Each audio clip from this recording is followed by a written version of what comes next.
التعارف قبل الخطوبة. ومش معنى كلمة قبل الخطوبة ان الاهل ما يعرفوش. قبل الخطوبة معناها ان هو جه واهله جم وقعدوا مع اهلي وبقى فيه ارتياح بشكل مبدئي ما بين العيلتين، وان اهلي موافقين على الشخص ده ان انا اتعرف عليه علشان لو حصل نصيب ما بيننا هتجوزه.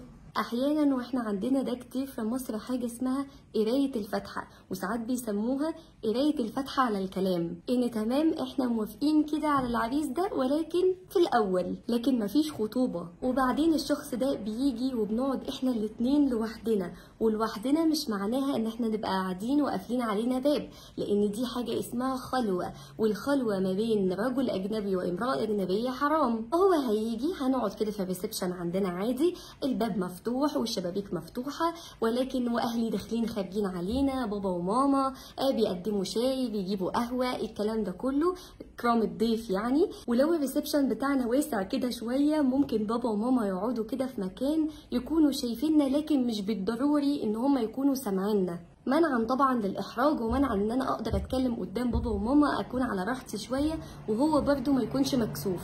بنبدا بقى نتكلم ونتعرف على بعض. مين اللي هيبدا يا ندى نتكلم؟ عشان انا مش عارفه مين اللي هيبدا.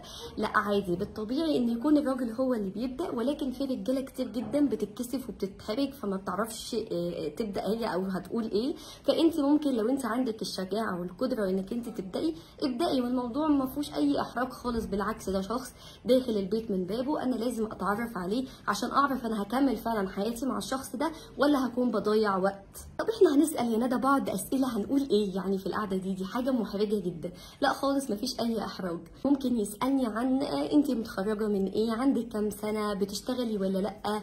كذلك برضو انا هساله الاسئله دي، انت عندك كام سنه، اتخرجت من الجامعه، طب انت كنت حابب الجامعه اللي انت دخلتها دي ولا كنت حابب تدخل كليه تانية مثلا، اول شغل تشتغله فاستقريت عليه ولا جربت كذا حاجه قبل كده. الكلام بيجيب بعض وهنبدا نتكلم كتير مع بعض وهنتعرف على بعض.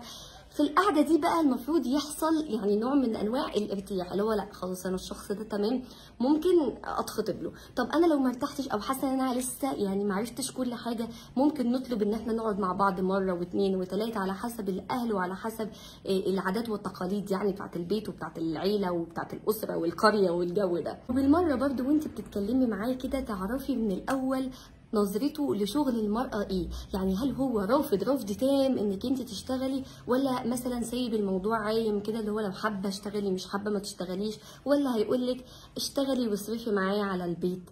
ساعتها هتوافقي ولا مش هتوافقي؟ جاوبوني بقى في التعليقات. لو قالك تشتغلي وتصرفي معايا في البيت لان انا مش هقدر او مرتبي مش هيكفي ان انا اشيل البيت لوحدي، هتوافقي ولا لا؟ السلام عليكم.